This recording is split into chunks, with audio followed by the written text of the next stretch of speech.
Welcome to NC Political Tea, the show where North Carolina's political scene gets served piping hot, grassroots style. We're here to shake up the status quo with unapologetically conservative takes and a whole lot of Southern charm. From the halls of Congress to under the dome, we're exposing the deals, the drama, and the dirt that the mainstream media won't touch. Who's fighting for your freedom? Who's selling out to the woke mob? And who's about to get roasted? No fluff, no filters, and absolutely no time for spineless politics. Just bold Republican commentary, sharp analysis, and enough sass to make the left squirm.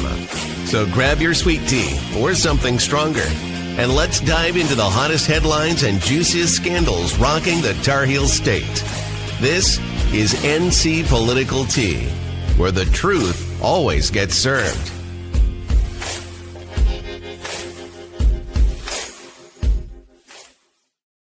Trained doctors, foreign trained, from China, Iran, Syria, Gaza, come to North Carolina, and if they're offered a job, the second they get on the tarmac off of the plane, they get a license to practice medicine in good standing without the same grueling training that doctors, let's say, from India have, right? Where they had to come in and retrain. So and really deep medical school. Okay, well, you explained it really well. I hate to interrupt, but I wanted, for people who are not in North Carolina, myself and others watching right now, you are.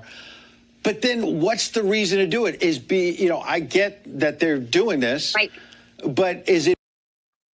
Okay, I'm going to get into the reason why I think H-67, the foreign doctor law, I'm going to get into the reason why it passed, because people like the Republicans, they don't take votes that damage them just for the hell of it. Politicians are very calculated, right? It would be the definition of stupid to not get any reward in return for letting down your voters, right? For letting down the base. Look, the reading the room with MAGA, reading the room with Republicans is America first. This is a foreign doctor bill. And what it does is it puts Americans and American trained doctors who are foreign born at the very back of the line. It also puts Black doctors at the very, very back of the line. So when you want to talk about doctors and what we're talking about here, that's one thing. It also puts patient safety at jeopardy. And we've been talking about this a lot with this foreign doctor bill, again, that Republicans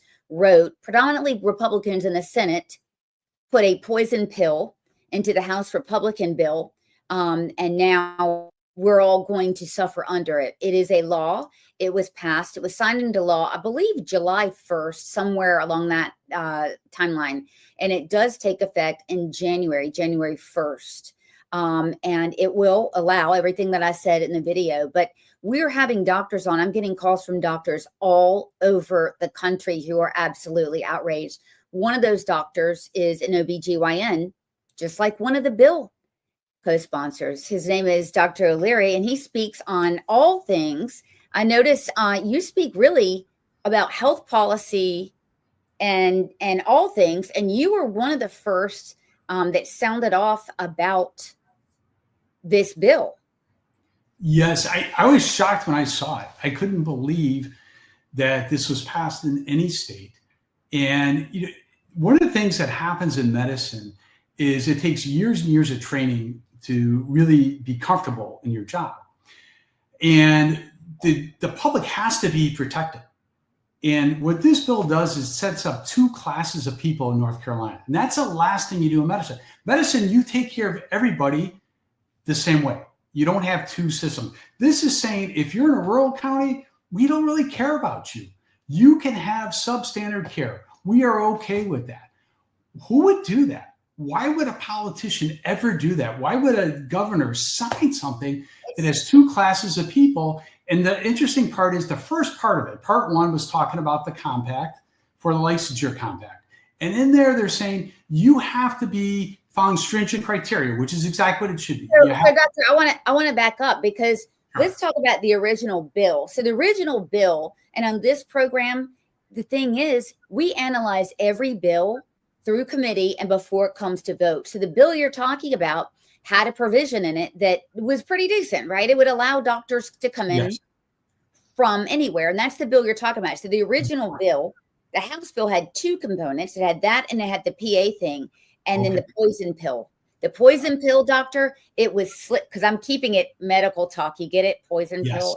Yes. All right. So anyway, so it slid in the same day they voted. That's interesting. Okay. Because I couldn't understand it when I read it. I was like, this is very discontinuous, because the first part is very legitimate. You're like, makes sense. You're making it easier for people to come for local tenants or for telehealth. All those are great things. And then the second part, I'm like, whoa, what happened here? So it's really funny because it kind of put a juxtaposition of two standards. And you're saying, okay, and when I look at two standards like that, I'm thinking one of them is wrong. So either the first standard, the stringent standard, is overly complex. You don't need it. It's costing a lot of money. You don't need to do that for safety. And the second one's okay. Or the second one is putting patients at risk. And when you say the second one, are you talking about the international? Yes. So part two. So part two of the bill, you have the international. Because all of a sudden, I go to part two and I'm like, okay, it's like the rails went off the bus. You know, the wheels came off the bus, and now you have no criteria, as you know. And all of a sudden you're saying, okay, and here's the funny part. They said, okay, now you have these international grads. And I've read these politicians saying this is about underserved and it's about rural areas. However, right in there, you have two places they can work. They can work in a hospital. Hold on, I want to interject. Get this. I just want to interject for everyone. Sure. I misread that. And when I first, I was first talking about it, I'm like, okay, people, places where they really, really need people. So doctor, we have 100 counties in North Carolina. This goes in 92 counties, 6 of which do not have a healthcare shortage at all. No, and I could tell when I read this, I was reading it very carefully. And it's okay, they can work in a hospital. Now, they didn't say underserved rural hospital. They just said a hospital, or they could work in a clinic in a rural area.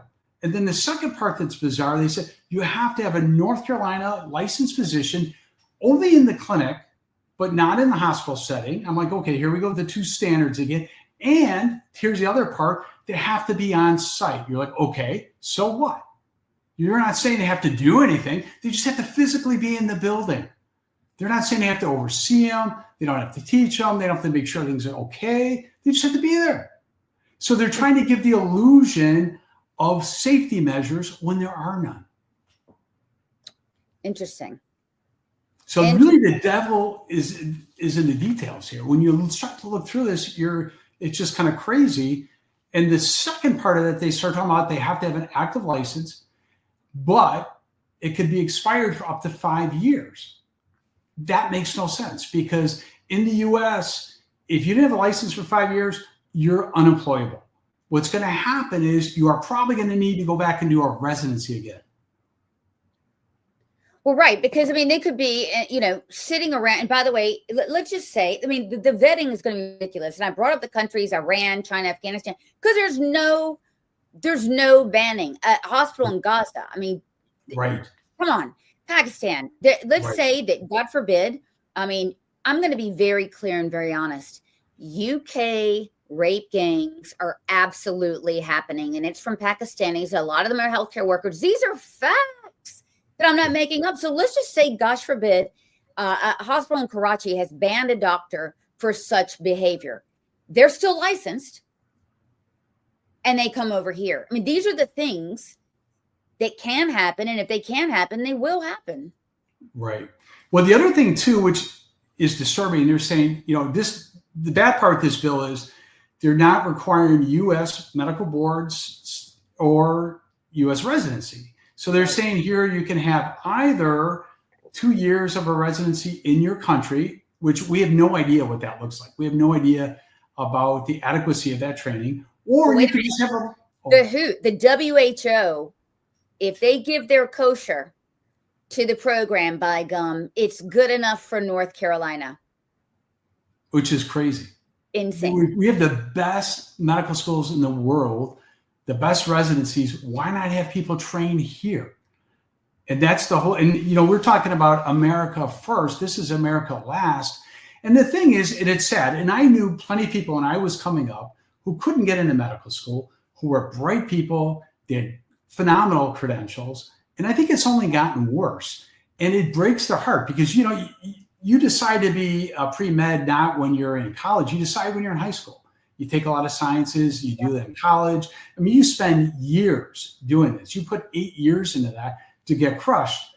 And it doesn't make any sense that we're not taking more U.S. students and not having more U.S. residency spots. I'll tell you something funny. I went to Harvard and I was forced to take a science class. I forgot which one it was. That's how much I enjoyed it. I think it was anatomy and physiology.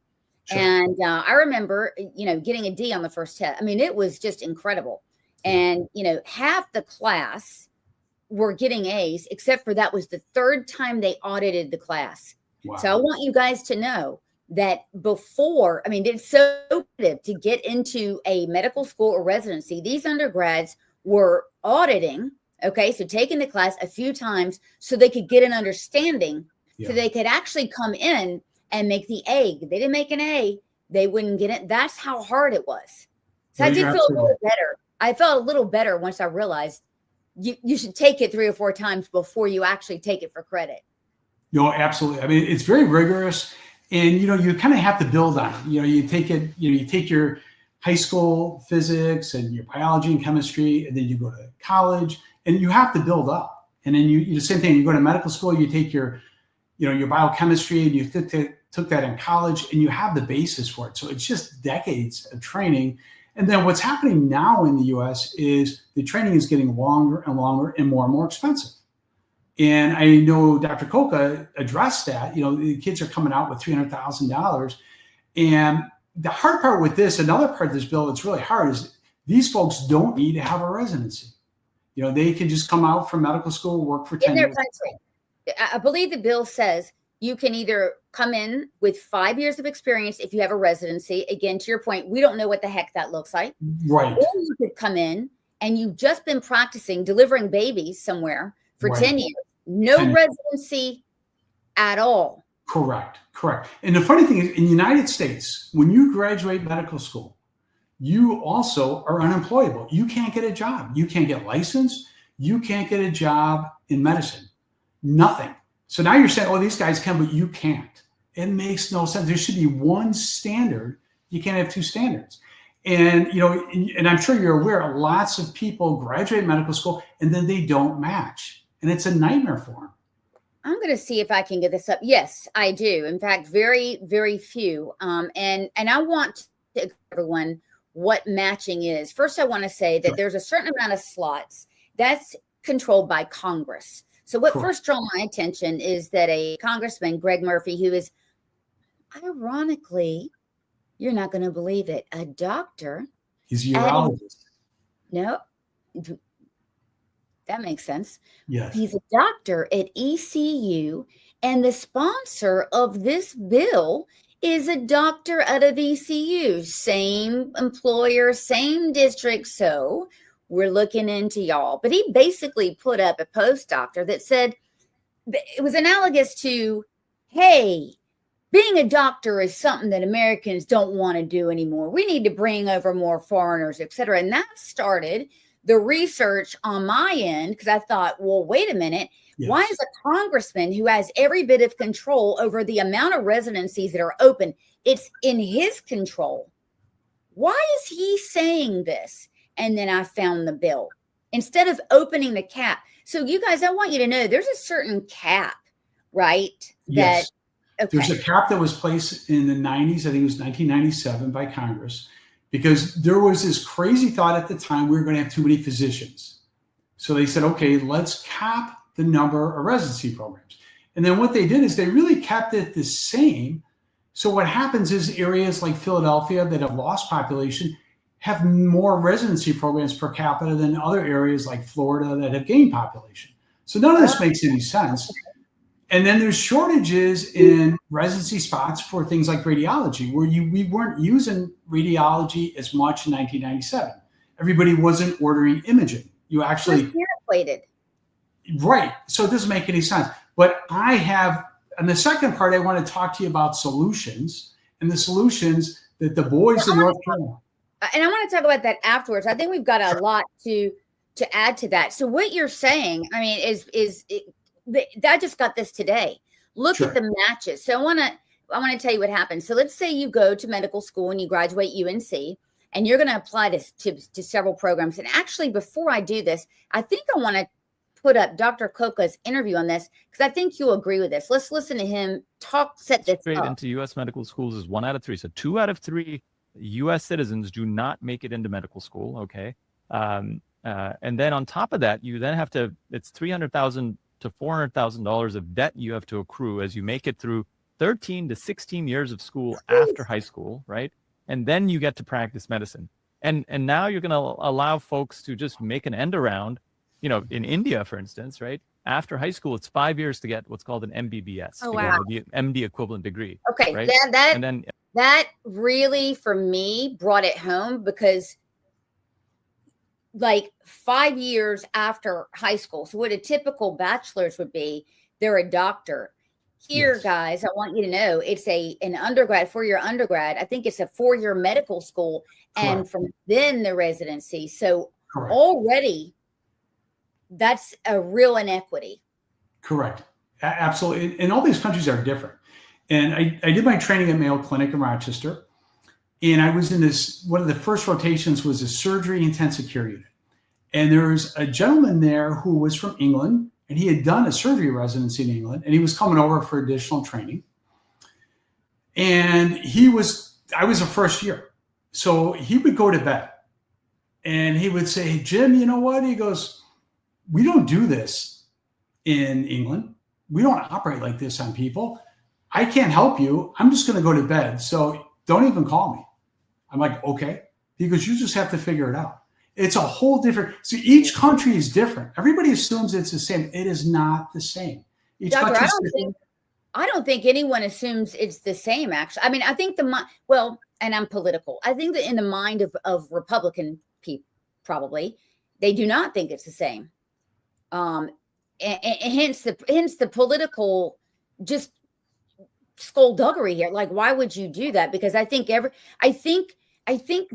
country maybe is less bifurcated, but you know, into American exceptionalism, you know, we had the best training, et cetera. And you're reiterating it here because you've seen it. So you're giving a good case study, but check out these matches, because I think what you're talking about, I saw this today.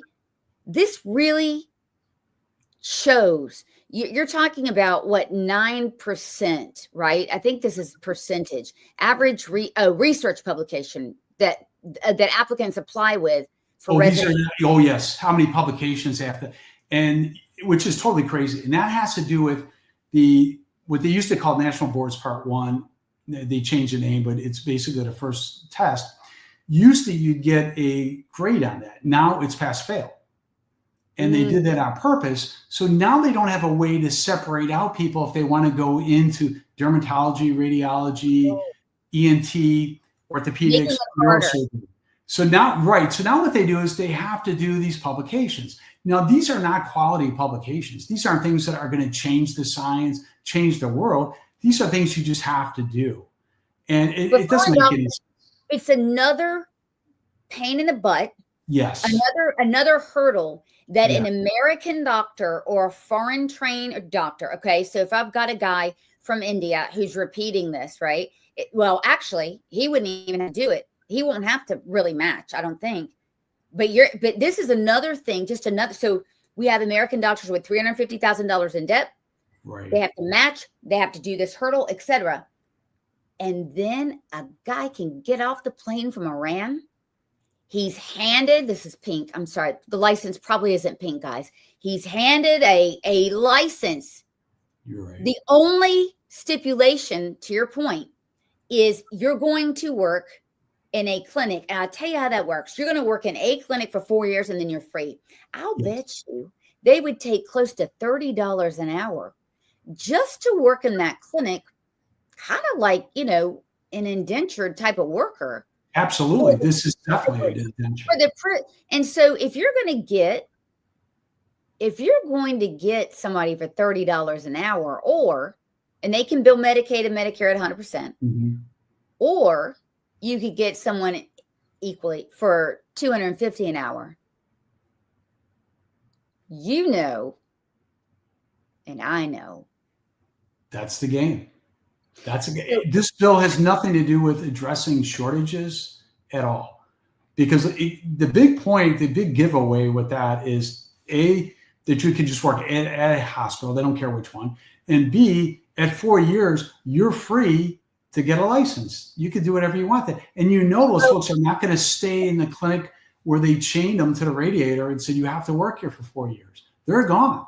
So I'm going to put up the second part of my interview with Ed Henry, because Ed, you know, I'm trying to, I just want everybody to know in my mind, I'm trying to play, you know, the fair and down the middle. And he wants me to unload on why this is happening, because I think that's in the mind of everybody. Why in the world would someone do this? So I want to play the second part, and then we're going to talk about that. Is it because there's like moneyed interests with the Whoops, sorry. Okay, here we go. hospitals saying these American doctors take too much of the money, so the hospitals are going to make more? Because I heard that they're saying it's because of rural hospitals and there's not enough doctors. Can't they get more American doctors from around the country? Are they doing that? You know, what's their stated goal? I don't get it. Here's the stated goal. Within that bill, Ed, there are two great components. Number one is widening PA practice for the stated goal of having more availability in the rural areas. By the way, rural, defined in this bill, it encompasses 92 of North Carolina's 100 counties. So I'm not sure if it's rural or not. 7 of those counties don't have a healthcare shortage. So that raised my suspicions. It also has what's called an interstate compact, Ed, where doctors from, let's say, New York, they don't want Mondami, so they want to move down here. But guess what they did by putting this poison pill in the bill? What you've just done is drop the rates to the floor for a doctor that wants to come right from New York. So the interstate compact within that bill does not provide access. And I'll tell you this, the reason, Ed, why these doctors are getting a license to practice the minute they get here, because they can bill Medicaid and Medicare at 100%, PAs, nurse practitioners, et cetera, bill at 85%. So it is billing. And I'll tell you this, we have discovered that about a month or a year and a half, before this went through, Blue Cross Blue Shield, which has 87% of the market share for insurance here in North Carolina, they just happened to buy 55 rural healthcare clinics. They're they're an enormous donor to the top 4 people in the Senate who would pass poison pill. So they're going to. Okay. And by the way, after that, and after I wrote a record-breaking for me story with 60,000 reads in one day, I did tweet out that I am not suicidal. So I want everyone to know that I have reported these things at great peril for my own personal safety, and I am just fine, full of life. And so, you know, but that, Dr. O'Leary, I see as a motive, cheap labor. I agree with you because, like I said, the bill doesn't make a lot of sense. And there's a couple other interesting things in there when they talked about how they're going to demonstrate competency to practice medicine. And the first part in there was interesting. They said, by the way, I know this by heart. This is section 2A3. Yes. And there's a couple of interesting things in there. And the first part, they said, successfully passing each part of an exam listed in GS 90-10.1. But when you look at that, when you look at that, they also put in there that the medical board can approve any test they want. So there's all these little safety exits. The medical board, the venerable body that in 2023 was found to, first of all, wouldn't share with the auditor what they did behind closed doors at all. But the stuff they found out, doctor, is that convicted sexual criminals, felons, were allowed to keep their license. And we did an investigation 6 months ago. And active drug addicts, let me tell you an example. This is funny because it has to do with laughing gas. But a doctor took nitrous oxide, a daggone tank with him, driving to work. I don't know how you use it while you're driving to work. Wow. Had an accident. Okay. And I guess got a little treatment, got to keep his license and go back. We've seen that time and again. So this is a medical board that is already completely out of depth. There's a hospital lobbyist on there. There's a Blue Cross Blue Shield type person on there. They cannot handle what's going on here, and they cannot be trusted. Me, a Republican, I'm not telling you that. A Democrat auditor from 2023, our state auditor, she's telling you that. And she had a report that said, we cannot count on them to protect your lives. That's who's choosing the test. Right. And that's my concern, because the public thinks a medical board is, very elite group of physicians that are looking out for the best interest, but they're really people that are appointed by the governor. And the only reason you get appointed by the governor is he thinks or she thinks you're going to do what they want him to do. Well, or they're big donors. I will tell you the two Republicans that are on the board. Again, I'm a Republican, but I'm for protecting life. Sure. Number one. And the two Republicans on there, nice lady. She owns a coffee shop. The other guy is a slimy healthcare lobbyist. Or actually, he was a lobbyist for UNC Health. And wouldn't you know, in Orange County, y'all, no shortage. That's the home of UNC Medical, UNC. No shortage at all of healthcare. Why are they considered rural under this rubric?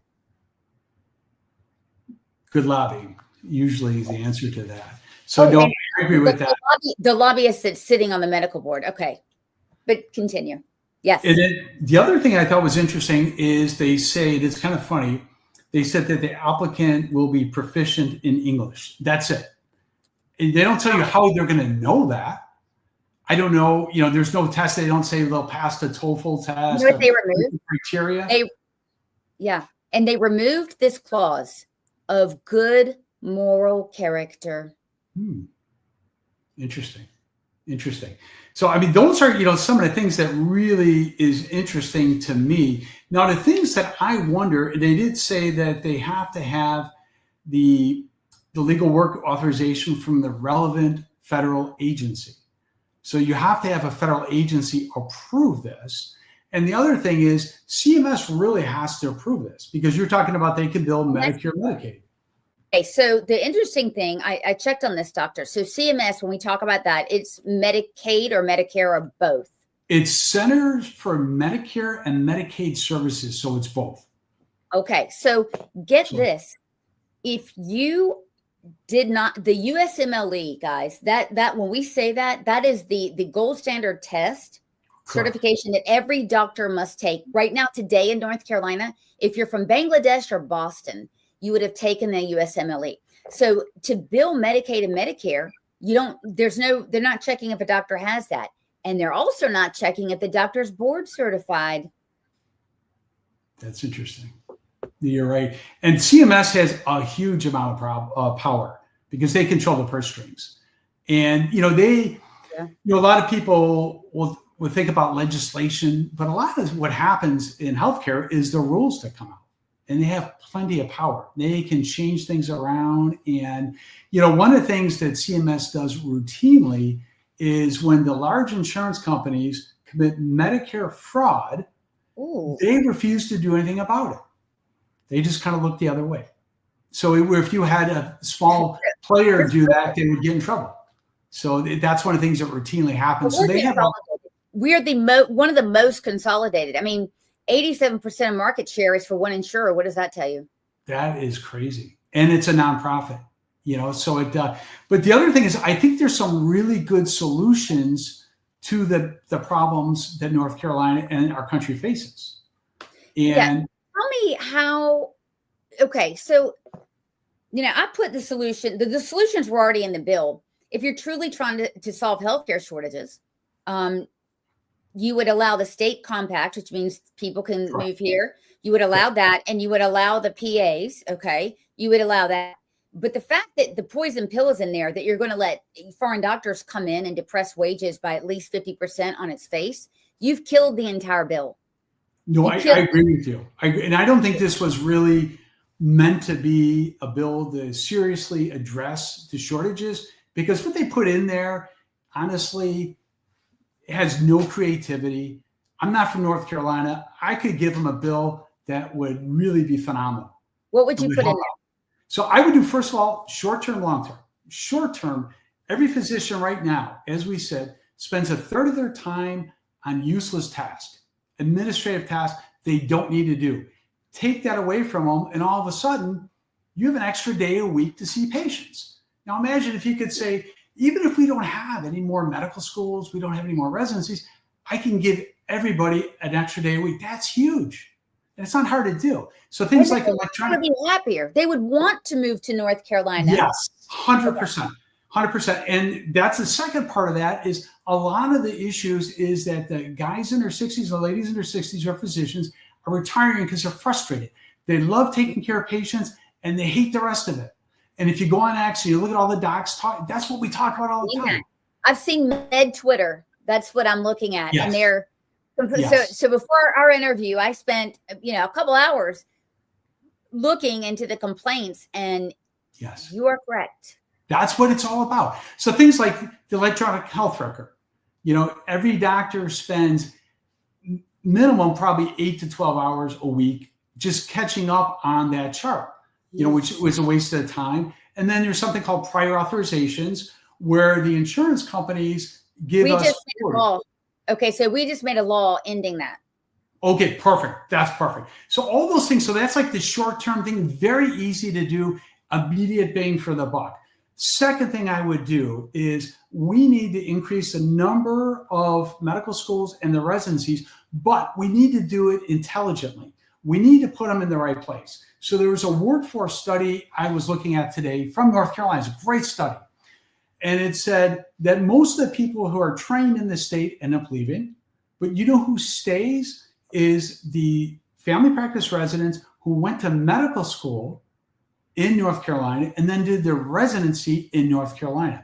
They end up staying. 90% of them were there at 5 years. So now you get schools like Duke. They don't really care if they're from North Carolina. They're saying, hey, we're very academic. Yeah, ECU is the number one. Here's what I don't get. ECU is the stated purpose is to train rural healthcare physicians, primary care. It's the number one primary care training center in the country. And Greg Murphy works at ECU. He's a professor there. He's a doctor there. So does Timothy Reeder, who's a rep, emergency room doctor there, and a professor there. So if you're there, if you're representing the flagship of what you're talking about, it doesn't make sense that you've just devalued the education of current, past, and future. Absolutely. Right? Absolutely. It makes no sense at all. But no, I agree. But I just think, there's so much you could do with, and there's a couple programs that really do a great job. There's a Mountain Area Health Education Center and a Southern Regional Area Health Education Center. And the residents from there stick around in the state and they stick in the rural areas. So those are the winners. So what you would do.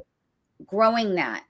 Yes. So we need to grow that. We need to be very specific about our needs and say, okay, what do we really need? If you're really serious about the rural areas, do that. And the second part of that is you incentivize people to stay. So Charlie Munger, who just recently passed away, Warren Buffett's partner, famously said, show me the incentives, I'll show you the outcome. So let's change the incentives. So what happens in the state of North Carolina right now? There's something called state-directed payments. Those are extra payments for Medicaid because Medicaid reimburses very low. So to make up for it, they get state-directed payments and they go to the hospitals instead and of they go to commercial rates. They pay very, very well. Okay. What we need to do is get those to the physicians in the rural areas. So we need to say to them, if you open up a primary care practice, private practice, we're going to have you be nonprofit. You won't pay taxes instead of the healthcare system. Okay. You get the state-directed payments and we're going to bring you up to a good level. And we're not going to have you do all of this nonsense administrative stuff. So all of a sudden people are like, this is a great deal. And then you go a little bit further. But Blue Cross Blue Shield would be mad at that, very likely. Oh, 100%. I'm talking about stuff that people will be coming after me soon. They're going to be like, you're worse than Sloan. So I'm just getting started. Oh, okay? You don't want that, doctor. All right. Now, here's the second part. All these things I'm talking about, and I think we probably need to get, 200 residency spots in the right areas in North Carolina. And everybody's going to say, okay, Congress is going to pay for it. I go, I don't care. You can say, who's going to pay for it? Are you raising taxes? No. What I'm going to do is I'm going to say the state of North Carolina needs to end the nonprofit status for healthcare systems. It's a joke. There's the Loan Institute, and they do a study every year, and they look at the value that the hospitals all get for being a nonprofit. They then look at their charitable contributions. Last year in the state of North Carolina, the hospitals had a deficit of over $530 million. You guys are getting ripped off. You're not getting the value. We don't need nonprofit hospitals. We needed that prior to 1965 and July 30th. That's when Medicare and Medicaid was passed. So right now, all these nonprofit hospitals they're not paying property taxes in North Carolina. They're not paying sales tax. They're not paying anything. And now they're going to have cheap labor and consolidated. So there's like 3 major medical systems in North Carolina. So if I want everyone to hear what I'm saying. They will all use this cheap labor. I mean, yes. we have with a stroke of a pen become UK and the NHS, period. Yes, we've just turned physicians into a public utility, and we are going to reap what we sow. And corporations are going to see this doctor all over the country, and they're going to copy and paste it to every state. That's the danger. Yes. So we're at the tip of the spear. Absolutely. We're at the tip of the spear here in North Carolina of stopping the NHSification of this entire country. And to these people that are angry with me and upset with me, it doesn't matter to me, because I want to save your life, your family's life, your parents' life, and 100%. It doesn't matter. No, 100%. And like I said, I just found a way to self-pay for all these programs I'm talking about and save a lot of money, because there's no reason to give this away to these hospitals. And I just want to read to you a little bit. So Atrium Health, which is Charlotte Mecklenburg Hospital System. I was born there, doctor. That was all right. All right. Yeah. Well, here's the guy, the president, Ken Haynes, Advocate Health Southeast Region, compensation 2024 was over $5 million. This is a nonprofit, okay? Number 2 guy, Scott Rismuller, made $4 million. Then the number 3 guy were $3.8 million. 4 is $3.6 million. Number 5, $3.2 million. In the same company, yeah. Same company. 5 more execs are paid over $2 million. These are nonprofit systems. So what happens in nonprofit? Everybody's like thinking that they're Mother Teresa. They're not Mother Teresa. Forget nonprofit. Nonprofit means non-tax paying. That's what they do. So what they do is they always try to kind of break even. They pay huge salaries. They're very inefficient because they're always building. Look at these nonprofit systems. They're always consolidating. They're always building, and the salaries are exploding. These salaries are up 40% over the year before. So what we're doing in healthcare, we are actually spending. Doctor, I just have to tell the audience, and you share this with me, I hope it's okay. You're a libertarian. I'm a Republican. We have no problems with people making as much as they want. We are not the Robin Hood type where, no, absolutely not. But our perspective is, we want people to be real about it. It is a money-making enterprise, and I want people to really grasp that, because when it's just like we have, I think, 14 hospitals owned by PE firms. Guess where they are? Rural. So a private equity firm kind of sees things as balance sheets, right? It's not about lives, it's about saving money. And I think what you're saying is there are indicators that these nonprofits operate in much of the same way. Absolutely. 100% they do. Okay. 100%. And when it comes to hiring cheap labor, okay, that this is 100% on brand. Yes. So actually the for-profit hospitals provide more charity care than the nonprofit hospitals. It's the opposite of what you would think. So the nonprofit hospitals are now acting exactly like for-profit hospitals, PE hospitals.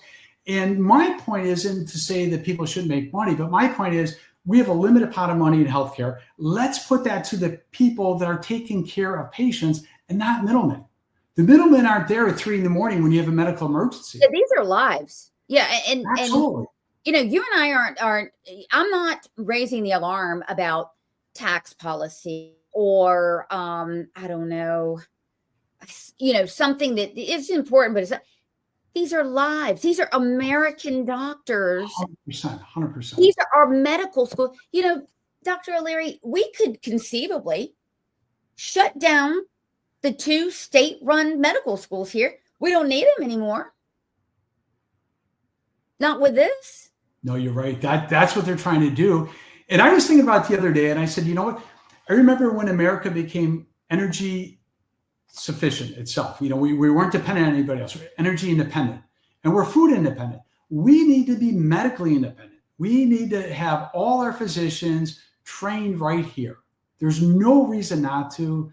We all know many great students who couldn't get into medical school. And Dr. Coca talked about the same thing, 100%. And it's a heartbreaker when they can't get in. I feel so bad for these children, for these kids. And I'll tell you this too. So we have that on that end. But, you know, let's be real. If you are in India and you want to come practice, you've already done a residency there, whatever. You are willing to come here for 3 years to do your residency. Again, perhaps. You're willing to take the USMLE, the gold standard test. You're willing to take your boards. You're showing you want to be a part of practicing medicine in the greatest country on earth. You're showing that you want to be here. This is a recruiter going into Bangladesh, going into, God forbid, Iran, going and finding like a mercenary and saying, we'll pay you $50,000 more than you have now. Are you in?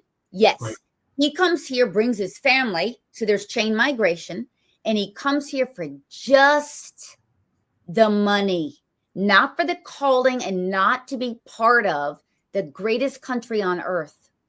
100%. The difference will be felt in 5 years, and this state will be something completely different. Let's just take the Blue Cross Blue Shield, 55 clinics now. They'll have more. It takes 10 doctors to staff it. So that I'm no, mathematician. That's what, 550? Right? And they're bringing in 20 family members.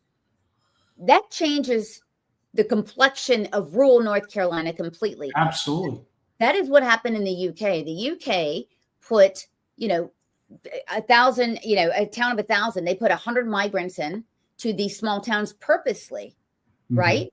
Now, why do I bring up Pakistan and why do I pick on it? Because it is already today the second most highly coveted or hired international physicians in North Carolina already. The workforce happens to be 25% IMGs or foreign doctors. And second is Pakistan. So it's just a material fact. That's where they're coming from now. But look, we've got some woke people here in these hiring places at UNC and others.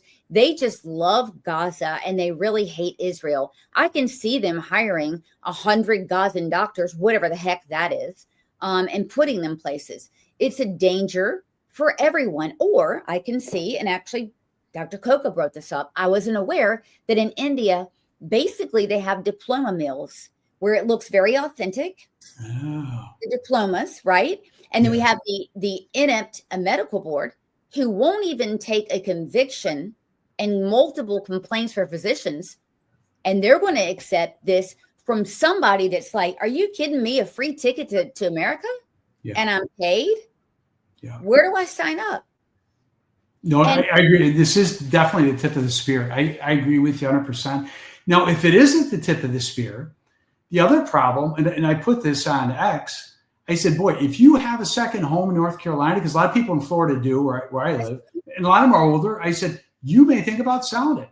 Because if you get into a car accident and all of a sudden you go to the hospital, what's going to happen? People are going to be like, I didn't know about this. And, I think it's terrible. And I think it could definitely have a terrible effect in North Carolina, which is a wonderful state. And you've got great healthcare, Raleigh-Durham and the Research Triangle. You've got such a great history there. They should be able to take care of the whole state with physicians from North Carolina. There's no reason not to. Yeah, absolutely. My background is surgery. So I spent 10 years in the OR in sales. And very often, selling, trauma stuff. So gunshot wounds or whatever, nails that you would use. Anything that you have in Home Depot, I'm a whiz at because I know you use the same thing on the body. So in my mind, when I was thinking about this, I'm not thinking about primary care. I'm thinking about, hey, what about one of these haughty legislators in Raleigh that, God forbid, takes a trip and right as they're getting to the border has an a vehicle accident, right? And you're not at the mercy to shop around for a doctor at that point, Right. folks. No, you're 100% right. And people don't understand that. You go to a trauma center or you go to any hospital, you have to deal with who's there. In a level 2, yeah, in a level 2 will do a femoral nail. A level 2 trauma center. And that means a femoral nail is it's the most common thing. If you hit your knee on the dashboard, your femur can turn to cornflakes, right? And they'll put a nail down there. Sure. You can mess someone up for life if you hit. Actually, you can kill them immediately with like any of the pelvic arteries or whatever. You can nick them. And like I said, if you like you pointed out, if the supervision is so light that, because I mean, even with a 5th year orthopedic resident, you have an attending there. So Right. There's no supervision in this bill at all. There's no requirements that you have any training at all. It's crazy. And you could not have a license for 5 years, and they're fine with that. And one of the interesting things in there, when they were talking about ways they could establish competency, they had 2 things for the medical board. So one of them was they had the option of doing a comprehensive assessment. Now, what does that mean? We don't know. Whatever they think it means. And the last part, because I think they feel like most people are going to give up and not keep reading this bill. The last part says, well, they don't actually have to pass anything, and we could give them a license, and in a year, we expect them to pass a couple tests, okay? But there's nowhere in the bill that says what happens if they don't take the test. Nothing. So when I look at a bill like this, you have to have everything in it. In healthcare, and you know this, if you don't put it in the chart, if you don't document it, it didn't happen. Well, the way I look at this bill, if they didn't write the specifics in there, it doesn't exist. And I don't want to listen to some Republican tell me, well, this is what we meant. I don't care. If that's what you meant, put it in there. Otherwise, don't talk about it. Right. I want everyone to know, after the law is written, doctor, you have an opinion. I have an opinion. Somebody else does. The court interprets. So the next step in legislation, first you pass a law, then it's interpreted. Yes. How many people need to die? How many people need to die before this is fixed? What makes me mad as hell is one of the doctors who wrote this, he's actually an OBGYN, suggested that 4 years of light supervision, or maybe no supervision, you said, Right. is equivalent to a U.S. residency. And that's what he's telling his constituents, and he's doing it on video. How Really? dare you, sir? How Wow. dare you insult the residency programs all across this country? I don't even know what supervision he's reading in there because it's not in the bill. That's in his mind. It's not written anywhere in this bill. No supervision. Now, they do have the requirement, like I said, in the clinic only. If you're in a hospital, nobody has to be around. In the clinic, you have to have the licensed North Carolina physician in the building. That's it. I don't know what that means, but they're not saying he has any responsibilities or she has any responsibilities. They could be playing Nintendo. Right, exactly. They can put their feet up on the desk and they could be taking a nap. That counts. So that, it doesn't, like I said, it doesn't matter what he's saying. It matters what's in the bill. And the court is going to do what courts do. They're going to read the bill, and the judge will say, well, this is what you guys passed. This is what it means. Right. And they're going to What do you want me to do? They're going to go to something called intent. So we're going to wrap this up, but I want, the intent of the bill, let's all close it on this. The intent of the legislators was to provide more health care access. So a judge is going to say the intent of the bill was that. So I'm going to defer to that. And that means anybody can come in here. If it were a bill to mandate higher standards, it would be a quality control bill. Nothing in there is about quality, except, as you pointed out, in the first part of the bill, for American doctors. Yes. American doctors have to jump through hoops. If you're a foreigner, you're put to the first of the line, and Americans are put last. This is wrong. If you're a Republican, I would stop talking, okay? Because every time you talk, I'm going to come in and I'm going to talk too. There has been a couple of people that call themselves journalists who are defending this is indefensible. This is a 95-5 issue. Democrats are going to be hammered for this. Republicans are going to be hammered for this. Right.